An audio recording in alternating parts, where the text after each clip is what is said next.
Well, welcome to Staying Healthy Naturally. I'm your host, Dr. Gary Krakoff.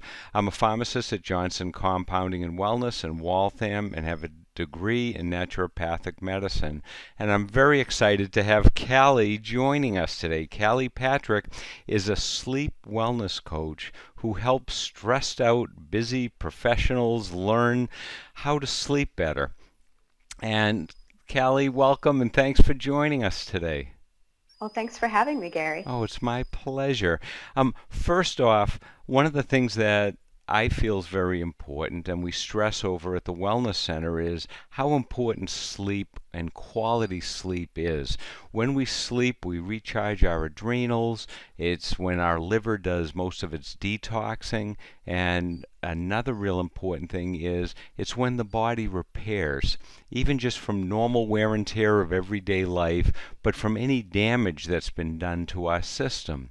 So sleep is really one of the major pillars of being healthy.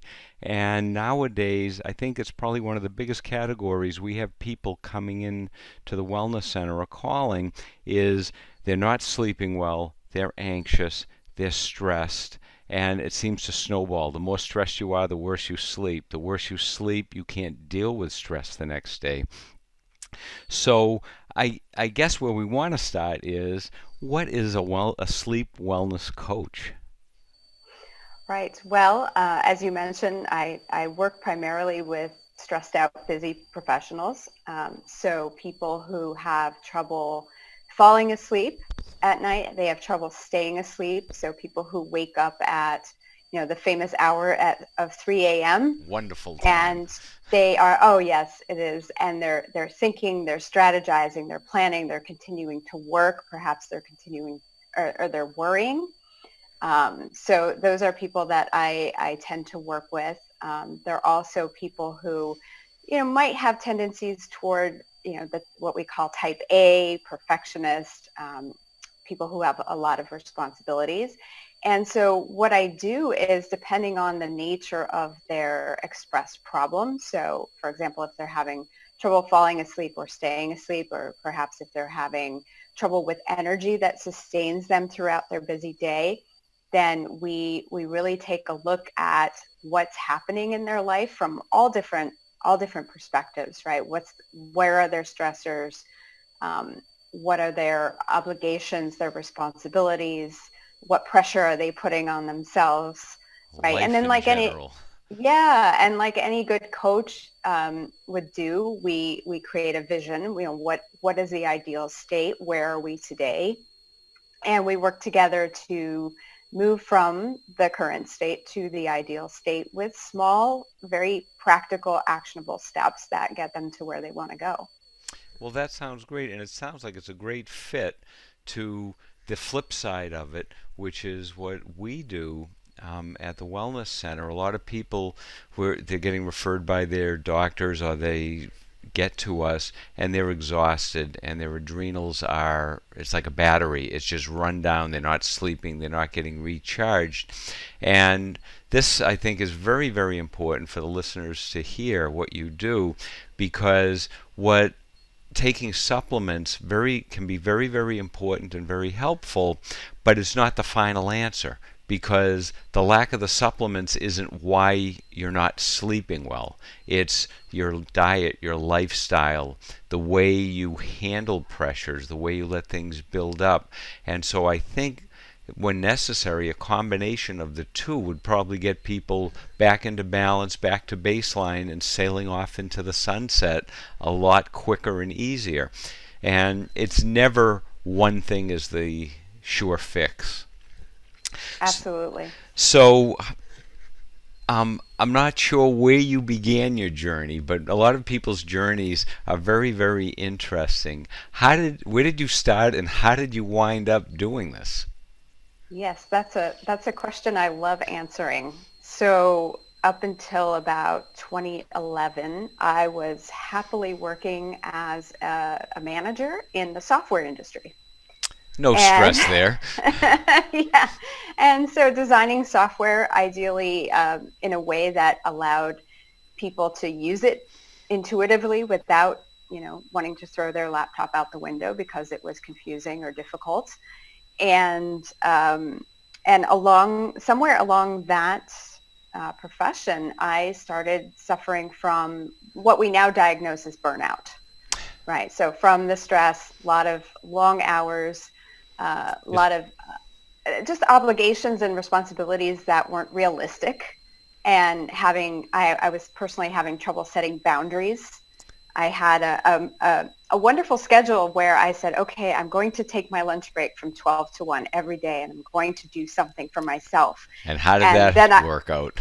that worked out that I had 4 meetings scheduled at lunchtime every day because that's when people had time to meet. Yep. So great And so, intentions, but poor right. And so, execution. well, and staying healthy in that particular culture, for me at least, was just very challenging. And I didn't quite know how to help myself. And so not just during the day that I had the stress and the anxiety of getting things done, but obviously that carried into my night, and, had difficulty sleeping. I had never been a particularly good sleeper. And, I had done all the things. I'd done the sleep study, was watched in the lab, was given the drugs, tried the supplements, and nothing seemed to work for a long period of time. The problem just kept coming back. And so really where this started was me being interested in helping myself feel better. It's pretty selfish, to be honest. No, it Um, was very but smart because look where it brought you. Now you can be helping other exactly. people. Exactly. So in about 2011, 2012 timeframe, I actually took a leave of absence from my work, and I threw myself into a yoga teacher training program, which I'd been exploring yoga, meditation, and, I guess some of the more natural Hmm. ways to be healthy and be preventative in my care. And I thought, I just need a break. I just want to go off and do this and learn more about it. And my eyes got opened, and not even to the potential of that kind of content for this application, but also to the fact that I felt like a completely different person. Like the way I felt on the inside, just so much lighter and more relaxed and more comfortable. It was night and day And isn't it amazing because that feeling is the real you. That's your baseline. And Exactly. we're used to energy and thought process being way down low, and we just chalk it up to I'm in my 30s or I'm in my 40s, I'm not 18, and that's the new normal. Even on the digestive side, people who are bloated, tired after a meal, that's normal. But it isn't normal. We confuse common and normal. And Absolutely. it's mind blowing how good feeling good feels because we really don't, a lot of us don't know what feeling good feels like.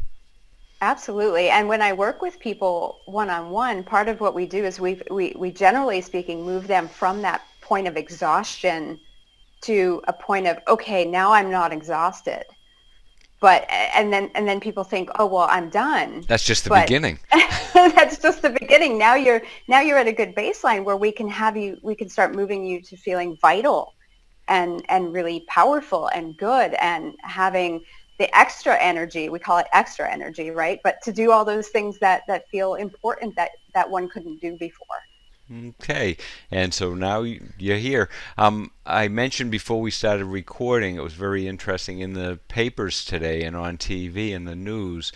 They're talking about everyone's been cooped up for months and the unknown of what the future, near future, far future is going to bring has really hit people hard. Sleeping issues, anxiety, depression, stress, and people are turning and doctors are writing prescriptions for Xanax and Valium and Ativan and Ambien, and the some of the medical profession is really worried because yes, these drugs do help calm you down temporarily or do knock you out so you're not up walking the hallways at night, but they are very addictive. They're habit forming if they're used all the time, and they also are very hard to get off of. It can sometimes take 3, 6 months, a year to slowly taper off.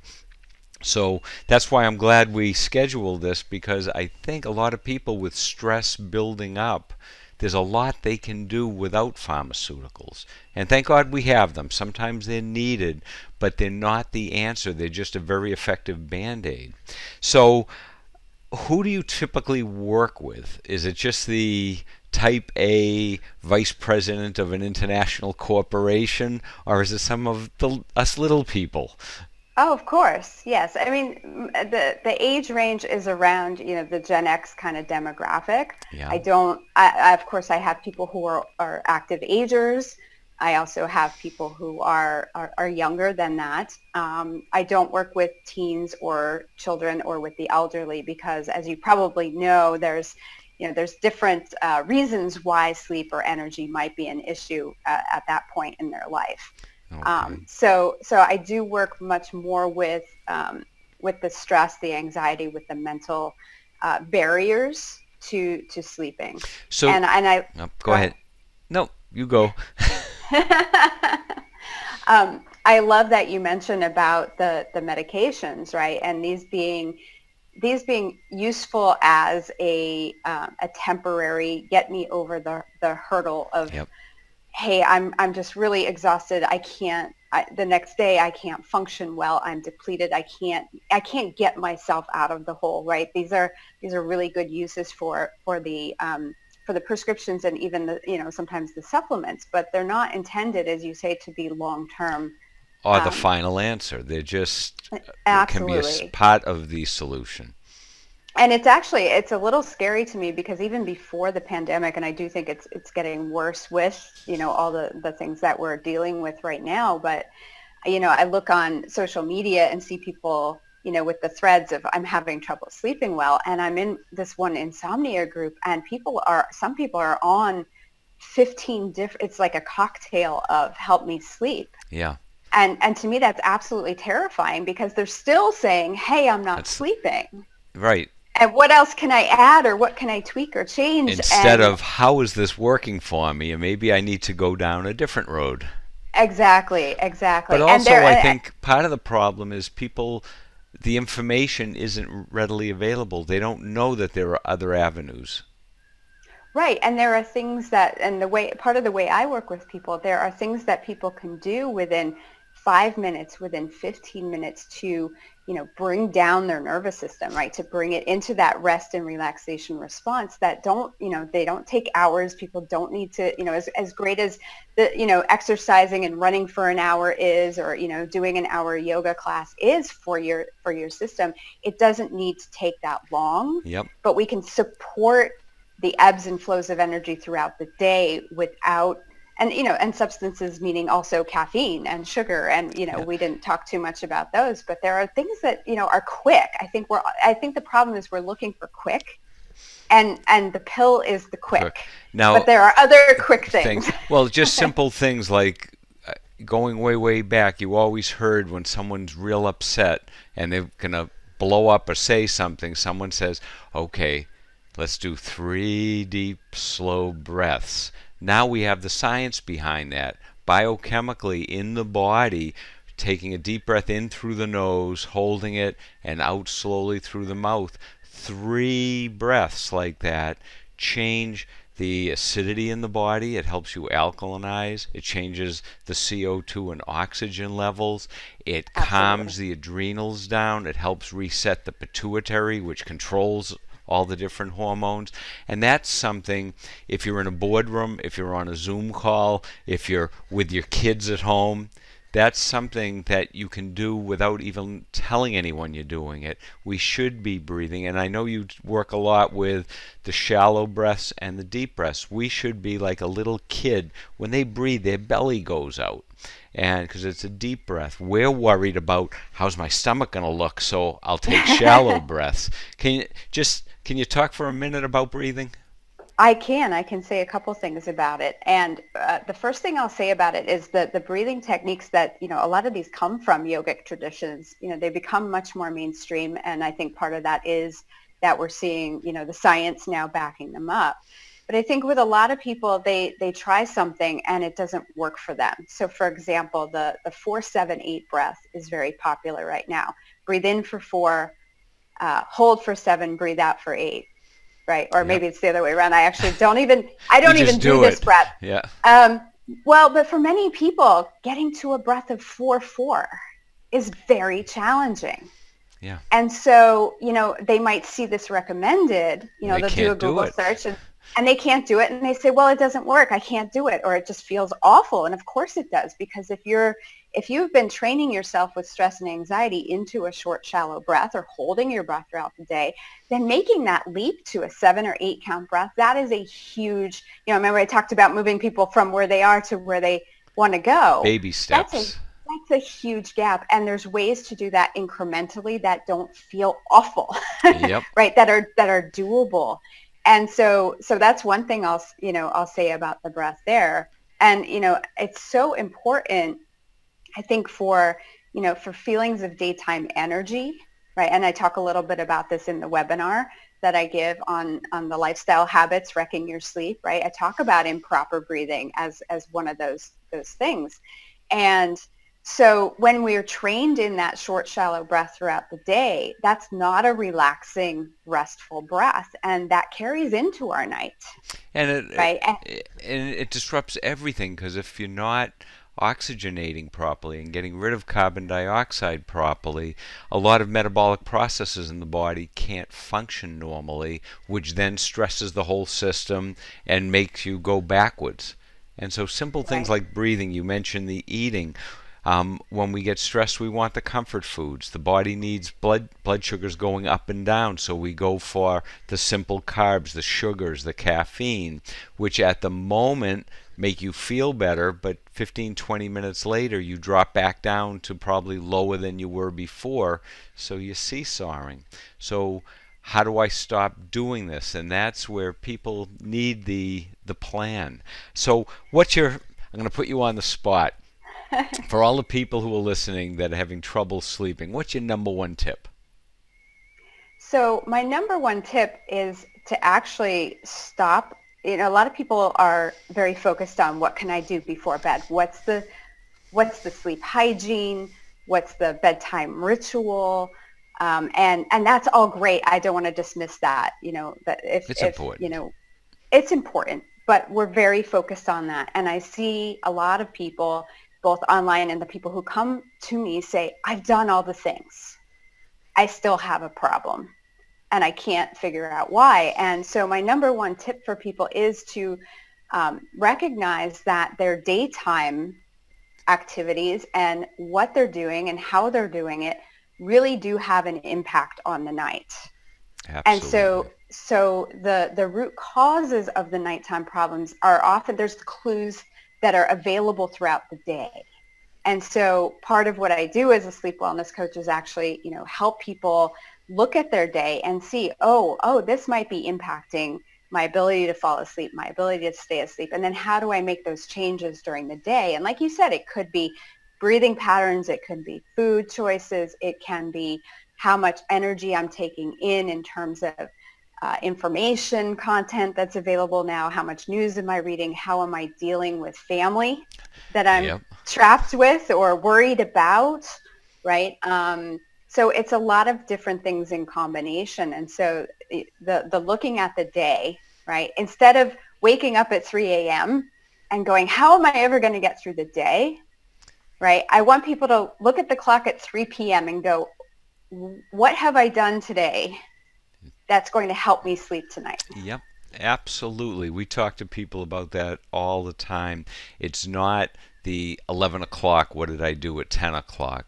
It's the whole day. If you have yourself stressed out from a biological point of view, your adrenals are in fight or flight all day. And they need to be down at night to get into REM sleep. So if you're stressed all day, you have supper, you get back on the computer, you're working, answering emails, and super stressed, you're not letting your adrenals get into a normal, and your whole body into a normal rhythm. We should be calming down later in the day, and we shouldn't be overly stressed. We were meant to deal with severe stress for very short bursts. You walk out of a cave and a lion wants to eat you. It doesn't get Right. more stressful, but it's over in a couple of minutes, and if you lived, you're not stressed anymore. Whereas waking up stressed and building on it all day. And then we wonder why we're gaining weight or losing weight. We don't have patience with anybody, and we're not sleeping well. So Right. Now, now, and I would actually, if yeah, I can stop you there, sure. I would actually move up it's not just after supper, Right, it's all right? day. It's all day. For, It's, okay, I woke up, here are some things I did, right? To maybe even get my energy up, yep, right? If we wake up and we're feeling sluggish or tired, right? There are things that we can do without caffeine, right? Without sugar that help us set the stage for the day. yep, And then as we go through the morning, we do a little work, we deal with some things, we build up some stressors, and then maybe right before lunch, right, we do something, or we let feel it that go. lull after lunch like you mentioned. Yep, But we can support that naturally as well. Ideally we don't feel it, right? But yep. we do feel it, we accept what we feel, and we go with that flow. Yep. Now, my mentor 30 years ago said one of the most important things to do, no matter what your life is, how many kids you have, how many jobs you have, is every day, besides eating well and exercise and all these things, he said you have to find minimum 30 minutes to do something you enjoy and not feel guilty that I should be doing something else, because that negates it. And he said it can be doing a crossword puzzle. It can be making a cup of tea and going sitting out on the steps now that the weather's nice and watching the squirrels and birds chase each other, or even reading the paper outside, getting a little sunlight, a little breath of fresh air, not waking up, getting on your cell phone or your computer while coffee is brewing, answering emails that accumulated at night. And he said, even if you have to wake up a half hour earlier and lose a half hour of sleep, that 30 minutes of doing something for you will have more benefit than 30 minutes of lousy sleep. And Yes, and sadly, people that I work with, we build up to that 30 minutes. yeah, you start Right. with It's five. it's it's literally, we start with five of, and the guilt, I think, is definitely a factor. It's like everybody relies on me. This is going to fall apart without me, right? Especially people, dealing with work overload, and with family issues. Perhaps they're caregiving. Oftentimes we start with 5 minutes or Yeah, 15 minutes just to see how that feels, right? I talked a little bit at the beginning about, oh, I felt like a different person. When you get a taste of that, you want it. then the motivation it's not a discipline, it's not a willpower. It's, oh, wow, I love that feeling. I want more of that. Yep. And then it's easier for people to start moving toward that 30 minutes. But the people I work with, honestly, that 30 minutes You can is get a minute and not a going to half. happen. It's good. But also you're right. What I find is once people realize even a baby step forward that they feel a little better, that's a huge leap, because that little step when you're feeling lousy really feels good. And I think we all just need some guidance, and also realize it's not going to be do this for a week and everything's fine. This is change. It's like dieting. I don't like the word diet. Um, but that's why I think diets fail. People lose weight, but it's not a lifestyle you can live with. So then you wind Right. up going back. But you're teaching people, for each individual, their life, helping them find their lifestyle that will let them do that high pressure job, have the kids at home, be taken care of a parent or whatever. And that is wonderful. Absolutely. Now, I'm sure there's some questions with COVID and all that. Were these generally in-person meetings, or are they over the internet? So I have always coached through Zoom Okay. online, That saves a and lot of time for a stressful person having to drive absolutely over and right. And so there were a few people who really, pushed me and preferred to see me in person back when that was more reasonable. But I don't typically work that way. I work just like this. I have a 12-week program. We meet on Zoom once a week. And that worked well, not just for people, across the country, but for people who I've worked with many local folks yeah. who just a half hour here, half hour back, even 15 minutes. There's extra overhead with that, Well, and this we save the time. well, right, and the most people who are stressed, every minute counts, and to kill a half Absolutely. hour, have to change your schedule. This way, you can, and it's not the right way to do it, but they can slot you in when they have that 30-minute break until they Absolutely. And realize I'm going to slot everything else in. This is more important than all that. right, right. And I actually do work on Sundays. I think I had mentioned to you, Yep. offline that my weekend is Friday and Saturday because I realized that some people, hey, during the week, it's not going to work. Yeah. Well, So that I is do great. see You're very clients on Sundays. accommodating. I remember the life all too well. Well, So and that's usually I find the best practitioners or therapists are the people who have experienced it, that had a problem and realized there's another way to deal with this, as opposed to just book knowledge is great, but having gone through it, you experience that little bit of feeling better and wow, this could work. Maybe I'll do 10 minutes of it instead of 5 minutes because it works. This has been fantastic, and I hope we can do it again and build on this. absolutely. How do people get in touch with you to get more information? Sure. So they can go to my website. It's calisleepcoach.com. That's Kali. And there's all sorts of information there. There's some free resources. There's my blog. There's links to a YouTube channel. Also for the month of May, Gary, I know that it's Better Sleep Month Yep. and it's Mental Health Awareness Month. So I put together a self-paced program called How to Tame Your Anxious Mind so you can get some sleep already. And Great. it's fabulous. I just found an article this morning that actually used those words about taming the anxious mind. And so if people aren't, they don't want to do a 12-week program, they're not sure, they like to do it themselves, right? This is a nice way that they can kind of start to fit in. And again, everything's very practical, very short, 5-15 minute little lessons that they can do. And it's a subset of the work I do with clients when I work one-on-one. Hmm. Now, of course, if they're interested in sleep wellness coaching, whether they're curious about it or they know that they have a serious problem, on the website is also a way to schedule a clarity call. And that's 30 minutes and it's completely complimentary. And they leave with a strategy that Okay. maybe the number one thing that I'm seeing that they could be changing. And, if they decide that coaching is a good fit for them, if we mutually decide that's a good fit for them, then we talk about the 12 weeks. But there's no obligation ever in the clarity call. They just, they walk Excellent. away with something. And then they'll So see it works. And they can get information about the Clarity Call on the website. yes, they can. And one more time, the website. CaliSleepCoach.com. That's Kali. Okay. Callie, thank you so much and have a wonderful day, and we'll talk Thank soon. you. Great. Sounds good. Thank you so much. You bet. Bye bye. Bye-bye.